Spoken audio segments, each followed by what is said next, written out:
यादव को टक्कर देने के लिए जयवीर को उतार दिया गया है बीजेपी की तरफ से चुनावी मैदान में। अब आपको बताते हैं कि अखिलेश यादव ने जयवीर सिंह पर तंज कसते हुए कहा कि उन्हें पार्टी ने हराने के लिए भेजा है। सुनिए। उन्होंने तो पहले ही हार मान ली थी। उन्होंने कहा था कि लाखों से समाजवादी पार्टी जीतने जा रही है। ये तो कहीं ऐसा तो नहीं लाखों से हराने के लिए उन्हें भेज दिया हो, जो आदमी पहले से ही डर रहा हो।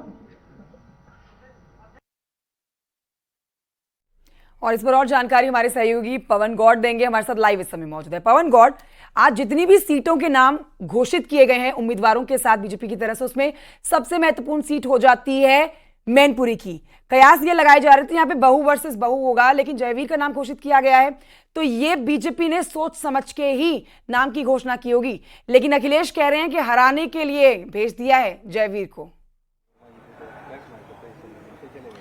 देखिए, आपको बताऊं कि मैनपुरी और रायबरेली उत्तर प्रदेश की दो हाई प्रोफाइल सीटें हैं और ऐसे में चूंकि एक समाजवादी पार्टी का गढ़ है तो वहीं दूसरा कांग्रेस का गढ़ माना जाता रहा है।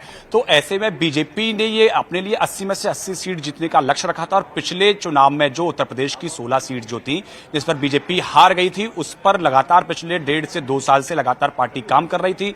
एक एक चीज पर काम कर रही थी कि क्यों, क्या कारण रहे हार के, उसको जीत में कैसे तब्दील किया जाए, बूथ पर अपने वोट को कैसे बढ़ाया जाए, सब चीजों को लेकर मैन टू मैन मार्किंग के आधार पर लगातार बीजेपी लगातार काम कर रही थी।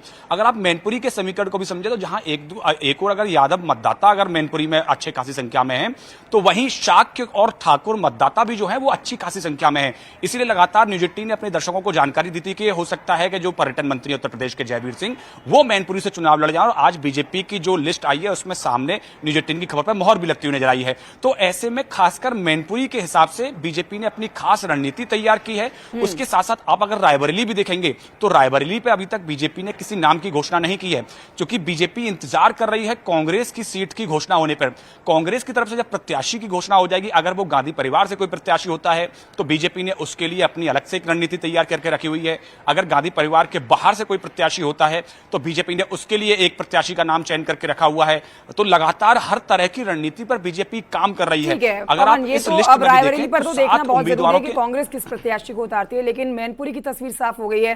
देखिए, इस बार एमवाई की राह पर तो नहीं है अखिलेश यादव, इस बार तो वो पीडीए की राह पर हैं, लेकिन पीडीएम उनको चुनौती देने के लिए मैदान में है और अब जयवीर भी बीजेपी के कैंडिडेट उनको चुनौती देने के लिए मैदान में आ गए हैं।